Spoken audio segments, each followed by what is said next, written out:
Today, we're talking about 7 essential tips to help you grow your youth ministry, and stick around to the end because we have a big announcement.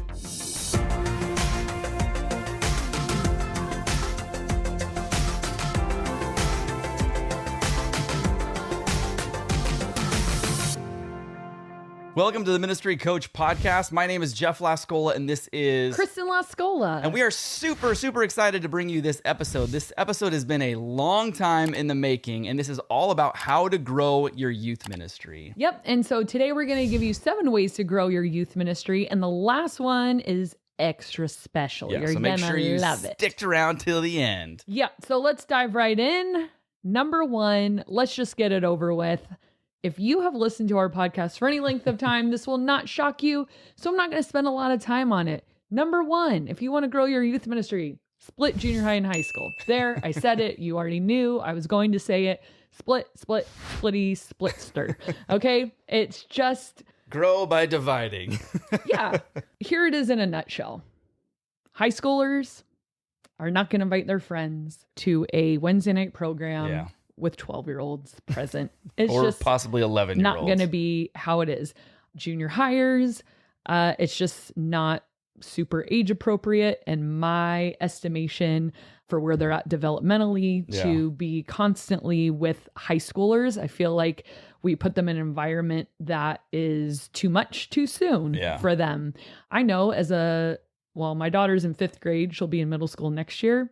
If her my youth group was full of high schoolers, I'd be like, no, thanks. Yeah. You're not ready for that. Even when she was in elementary school, she is in elementary school, but she would hang out with my junior hires because they'd all be in the car together. We're going to the beach.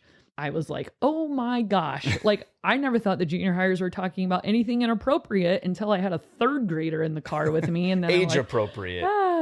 Yeah, I mean, but mildly inappropriate, like just stuff like, oh my gosh, that girl's so hot, you know, like stuff. It's just like, like that's just not where you're at developmentally. That's kind of it in a nutshell. High schoolers won't invite friends. You're just not going to grow. It's going to stay stagnant. And worse than not growing, honestly, it's just not healthy for the long term. You might keep a few really solid families that are bought in, but that's where you'll stay pretty much. Junior hires and high schoolers have very, very different needs on all types of levels. Yeah. So split it. Okay. Number 2, how to grow your youth ministry is develop a killer volunteer team. Honestly, this is where the majority of your relational energy should go, is into your volunteer team, because that is like, it helps the leadership energy grow exponentially. Where there are a lot of very capable, motivated, high capacity leaders, there is really good, healthy ministry happening.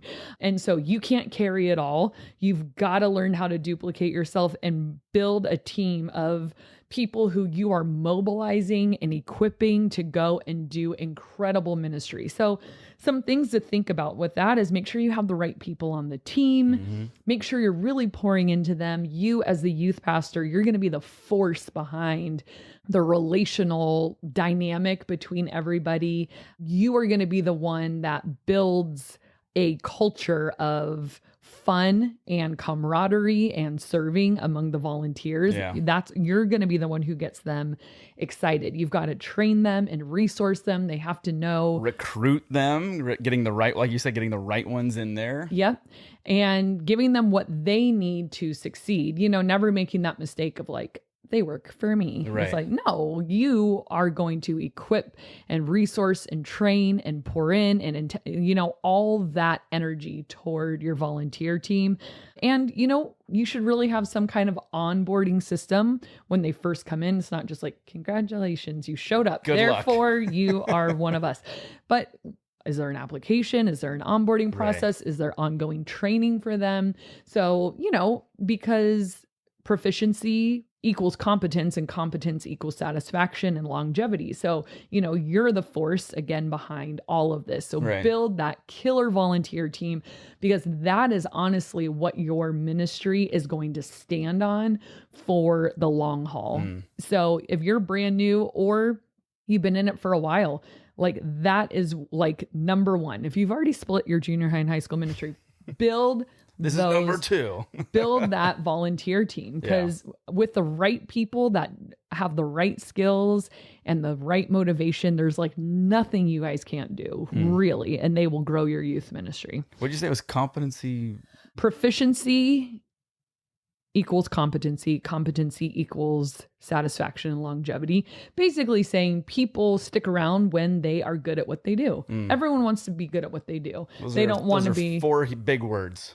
Yeah, I'm really smart. They don't want to be floundering and like, I don't know what I'm doing. Am I doing this right? Like, how do I discipline Like, you want to make sure you've trained them on how to do ministry effectively. They don't want to feel ineffectual, because I think that just makes people burn out quick. You know, like if you've ever been in a job that you just were bad at and nobody was helping you grow or learn or develop a skill, it's just like drudgery. It's terrible, and you don't look forward to it. But when you're great at something, you're like, heck yeah, let's go. Right. You feel equipped and ready to go. Yeah. It's like wind in your sails. And we want to do that for our volunteer team. They are there to do the ministry. 100%. You know? What's number 3? All right. Number 3, have a student leadership team. So we covered adult leaders, small group leaders, whatever, but have a student leadership team. And the reason for that is I think every youth group really needs like a core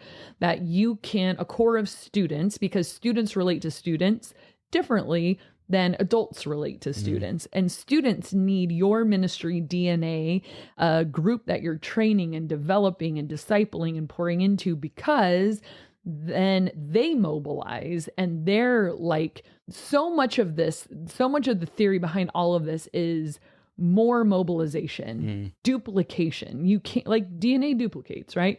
Doesn't it? Well, we'll go with it. Sure, why not? But you're like proficiency, incompetency. This is a very scientific conversation.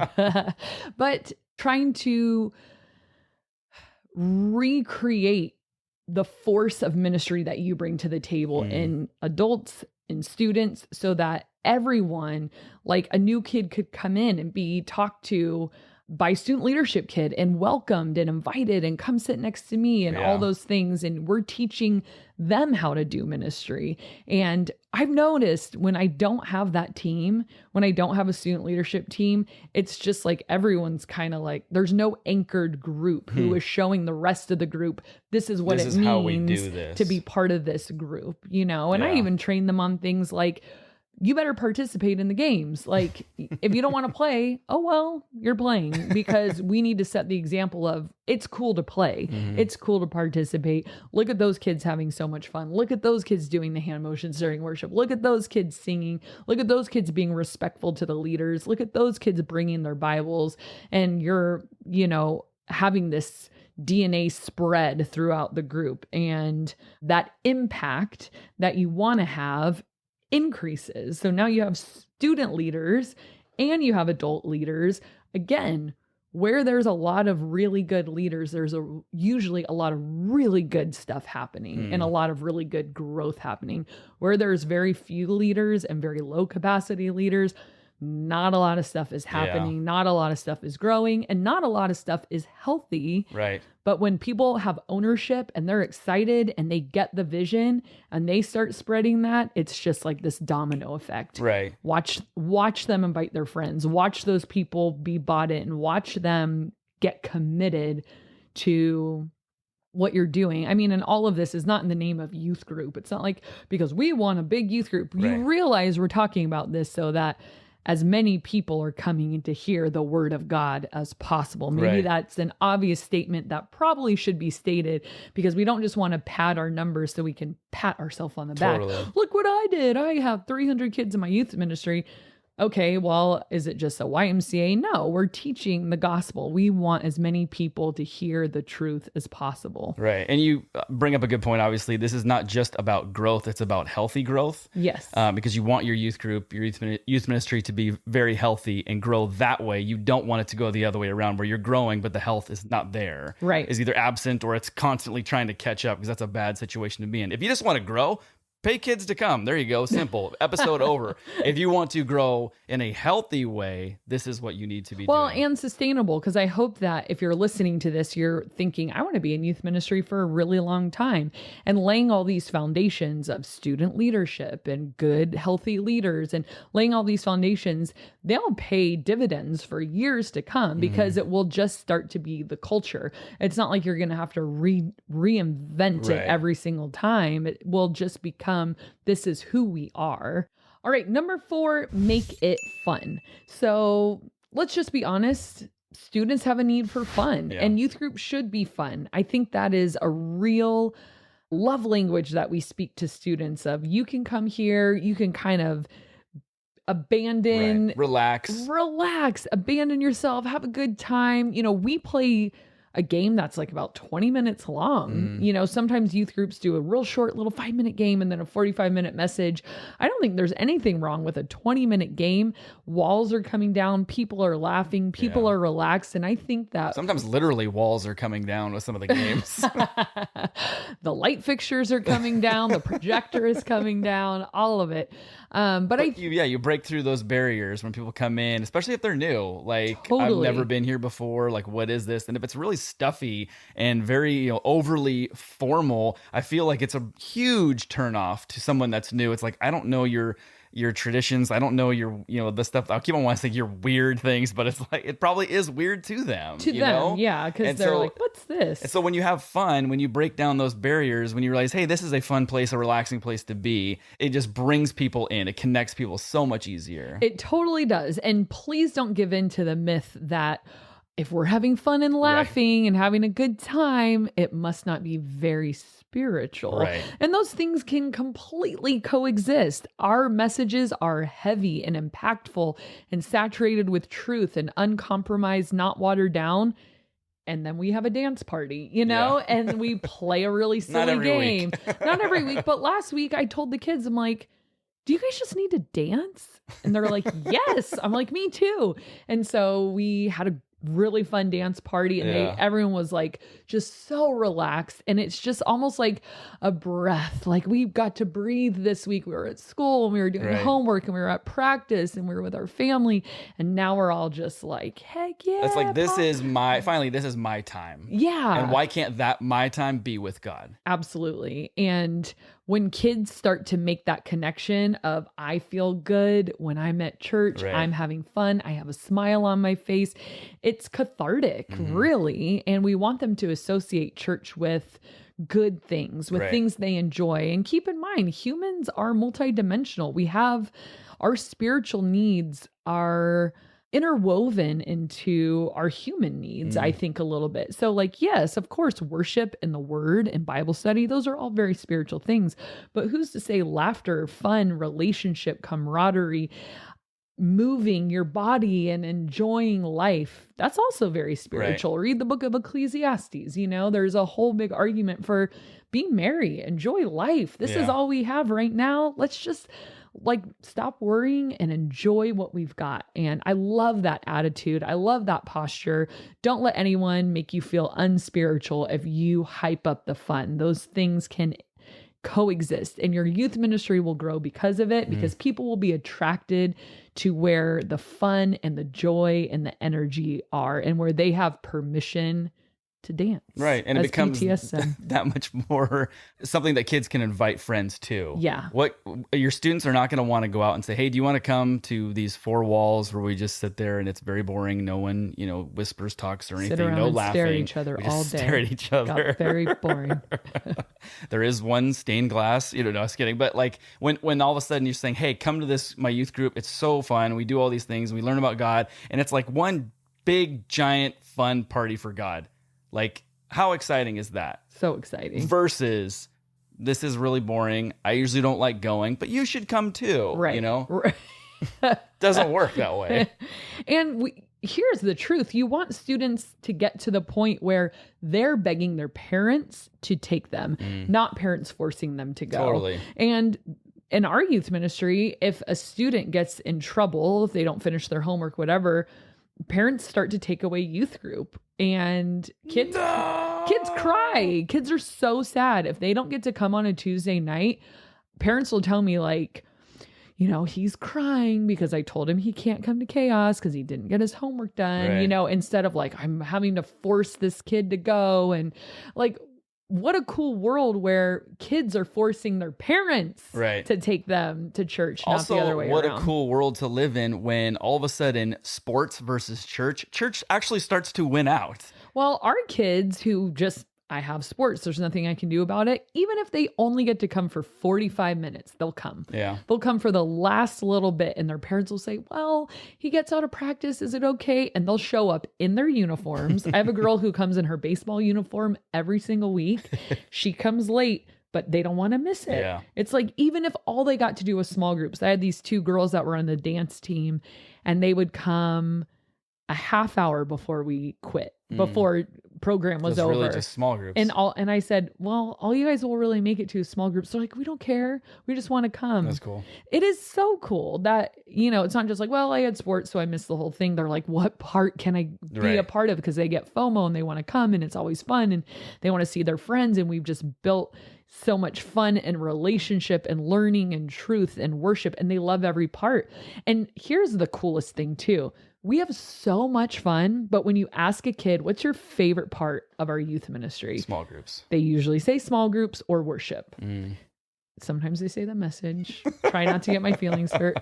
Very rarely will I have a kid say the game. Yeah. 1 out of like 20 will say that. It blows my mind. And then we stopped doing small groups for this event we do in October that's outreach driven. And they're always like, when are small groups coming back? Yeah. When is worship coming back? And so don't think, well, if I let them have too much fun, that will be their only motivation. A, who cares as long as they're there? Right. But B, that's not really what they love deep down. That's not like the only thing driving them. It's just kind of like they come for the fun, they stay for the message and for what they're Absolutely. getting out of it. Yeah, because if it was all just fun, I don't know that would work either. I don't Right. think they'd be like coming in droves. I think they need both. Yeah. They need their outlet. They need to get their energy and craziness out and have a great time. And then they want something good Yeah. for their soul. All right. I you think know? we've exhausted that point. okay. So let's move on. I love fun. All right. Number 5, be organized and have a high level of excellence. One of my leaders said this recently, and I'm like, you hit the nail on the head, Andy. Thank you. Andy said this. He said, nobody wants to be a part of a half-baked plan. And I was like, you're right. I hate a half-baked plan. And when we're really organized, we create a program that people can be proud to be a part of. And I think that's what Andy was kind of saying. He's like, you communicate things well. Everybody knows what's going on. Everybody knows what to do. Everybody knows what's expected of them. There's no guessing. It's so organized, so polished, done with such excellence. I feel proud to be a part of it. And it keeps me going because I'm not like scrambling ever of like, what are we doing? Where are we going? Where are we meeting? What time is this at? So you have to, as the youth pastor, this is sort of in your hands, is how organized is your youth ministry. And there's a lot of really genius people out there that are really good at youth ministry and they're really unorganized. And if you have to be a certain level of talented for that to be okay and people to look past it. That's the truth I've noticed. If you're top of your game writing books and you're like world famous, people will put up with like, oh, this guy, he's just not organized. Very few of us are going to reach that level. And it's not cute when you are just starting out and you're trying to build something and you keep people guessing. They don't appreciate, well, but they're a genius. Right. I mean, how can they be expected to keep track of all the details? They're genius. Nobody is going to think that of us, me and you guys, they're not going to. Usually they'd probably be smart enough to get somebody else on their team who could handle some of the organizational tasks, but most of us are not going to have that luxury. That's right. And a lot of youth pastors say, oh, that's not my skill set. I hate to tell you, but unless your church will hire an admin for you, you've got to make it your skill set, because if you want to keep leaders, and if you want to keep leaders happy, and if you want people to come to your events and participate, sometimes youth pastors are like, nobody's coming. And it's like, yeah, they don't know where to go and what to do. And you told them 5 minutes ago and you didn't promote it, and you overpromise and you underdeliver, and you always say this event's going to be great, and it never is because you're not prepared. So it's the level of excellence that you put into what you do. We can't be the youth pastors that just fly by the seat of our pants because we're not genius enough for people to overlook it. It's like you just have to do a really good job. Just do a really, really, really good job. I don't know what that's going to take for you. I don't know what tools you need to get organized and stay organized, but it's not just for you. And I think maybe if you could realize the motivation behind it, it's not so that you'll have a better work week. No, it's so that your volunteers stay informed and happy and motivated in their role and respect you and honor the ministry and feel proud to be a part of it. And for your students and their parents, it's for them so that they feel confident in your leadership ability, so that they will invite their friends. When things look like a well-oiled machine, people want to invite their friends. But if they have to apologize, okay, so the youth pastor is really great, but she just doesn't really, she's a little scatterbrained, but we love her. Don't make people make excuses for you. Make it very easy. This is all in the name of the gospel. I know. How am I making a connection between organization and the gospel? It's because we want to make it easy for people to invite their friends. And if we're scatterbrained and have a half-baked plan that we're expecting will come and show up, but we may not even be there because sometimes we're not fully prepared and we cancel a youth group last minute. And then we won't tell you where we are or when we're coming back or whatever. It's like you're not making it easy for anybody to invite or be proud to affiliate with you and say, this is our youth pastor, this is our church, this is our youth group. You want to make them proud to be able to say, I can invite people I love to this. I can invite people I care about to this, and they'll be well taken care of. And excellence says that. Excellence says, I'm going to take really good care of you, and I'm going to be a good steward of this ministry and this youth group. Absolutely. All right. Number 6, this is teaching. So all about teaching. Have relevant and accessible sermons. Accessible meaning things that students can understand, digest, apply, age appropriate. Which kind of goes back to the split your youth group, because if you have the 11-year-old with the 18-year-old, you're basically shaving off the top portion of what you can talk about with some of those older students, and the bottom portion because it's too kiddie for the younger ones, and it's really narrowed down to this very watered down middle of the ground. We don't really go deep on anything. We talk about God, which is good, but when some of the issues that students are dealing with, well, we have to make it very, very vanilla. Totally. I mean, what is that saying? If you try to reach everyone, you're reaching no one. I think you say that all the time. Another thing. Good for me. That's a great quote. So smart. Chris Brown, our senior pastor, says, and I've said this again, I'm like a broken record of when he says, the Bible's not boring. It's taught by boring people, and so many of us grew up in churches like that, where you're like, I love God, but oh my gosh, I am going to fall asleep. My mom used to pack, you remember those little drawing pads, and then you would lift, it was like this red, not even a pen. And you would, it was like magnetic or something. Color on this film paper, and then you'd go and you'd lift it up and it would erase. She used to pack those for me during church because it was so boring that it was like, what am I doing? I don't understand anything you're saying. And all you do is just talk and talk and talk and talk and talk. So as youth pastors, we get creative with our messages. Not that we're up doing a dog and pony show or something. Better. It's not a 3-ring circus where we're like, I'm going to make the gospel crazy. Right. It's more just engaging, interesting. And that's what the Bible is. It totally is. Know what you're going to say, how you're going to say it, how it's going to apply to them. Be very intentional, because we have the most important message in the world. The most important, because this is the only message that transcends this world. Yeah. Anything else you learn in life, if you forget it, oh well.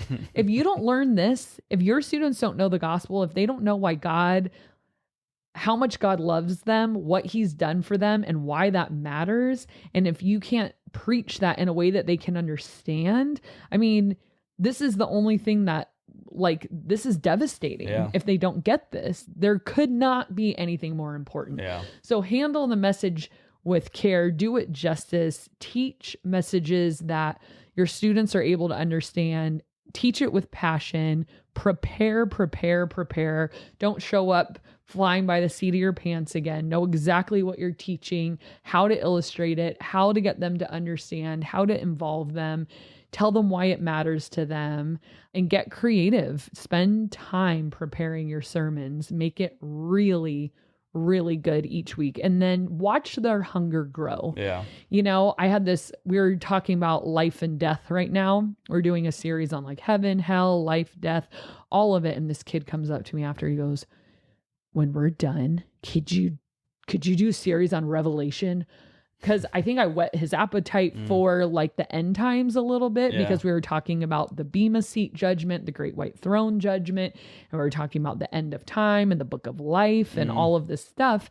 And he's just like, whoa, I want to learn more, you know? And I think when you teach it well, I'm not saying I taught it so well, but it was like so interesting that he's like, wait a minute, I gotta know more. I want to talk about Revelation. And I was like, let's do it. Let's do it afterwards, you know? So maybe you're sitting here, this is number 7, the best one.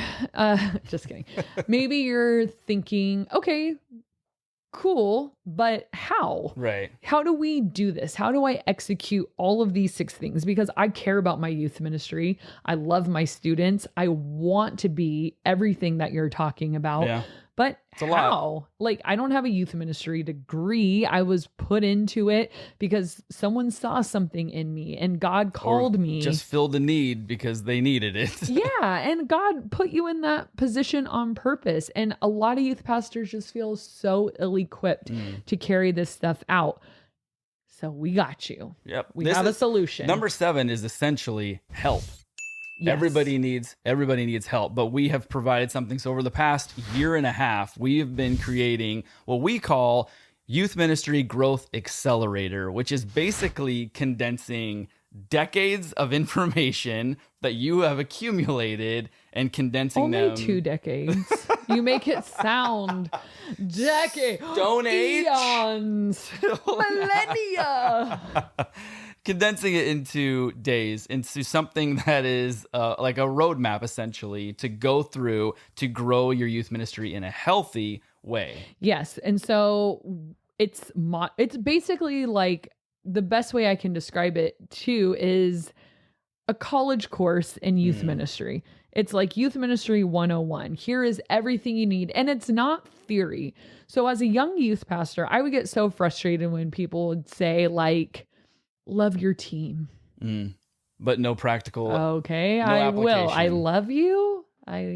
Check. I love them. Okay. But how? Tell me what that means tangibly. And that's what Youth Ministry Growth Accelerator does, is I take you step by step in these modules, videos you can watch, things you'll have access to for the rest of your life. You can also share it with your team. You can watch it alongside them to say, here's what we do. Step 1. This. Step 2, this. Stuff that we were talking about today, how to develop your volunteer team, how to make it the best it can be. I'll tell you exactly how to do it. Here's what I do. You can too. Here's how to launch a student leadership team from the ground up. Here's how to make some really fun events. Here's how to communicate really clearly and really well. I'll even give you some of my best events of how I run them start to finish. So I don't just say, do this kind of event. Your kids will love it. I say, here's how to do this kind of event. Start to finish. Step 1, buy this. Step 2, print this out. Step 3, very, very like foolproof. A lot of practical application that you can walk away and say, I know what I need to do. Even with sermon building and sermon prep and teaching and all of it. It's like all the nuts and bolts of youth ministry that I've learned over only 2 decades, okay? 20 years, fine, of youth ministry to say, this is what built my youth ministry. And I didn't know it then. I know it now because I'm looking back on it going, that is what worked. Right. And it's replicatable. And I remember that it 100%. It You can was put this into any context. kind of created because I asked you one time, I said, if you ever changed churches, moved to a different state, somewhere where you didn't know anybody, and you were asked to be a youth pastor there, could you recreate what you currently have? And you said, absolutely.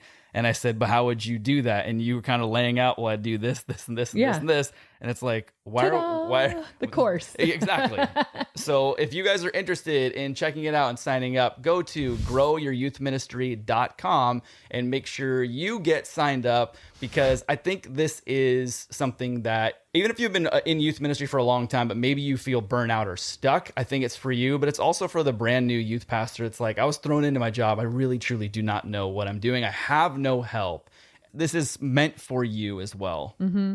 It will be like your help. Right. It's kind of like the podcast, but super hyper focused, zeroed in. Here's what we're learning. It's like a workshop, bite size. This is what you're going to learn. Right. Here's what we're going to do. Here's how to make it happen. Go and do it. Yeah. And with the lifetime access, you also, anything that we add to it as we go along, which we have along the way, you get access to that as well. So it all comes with it. So check it out. Make sure you guys check it out. We thank you so much for watching and listening, and we'll see you next time. Welcome to the Ministry Coach Podcast, where every week we bring you weekly. Today we're Okay. really thirsty.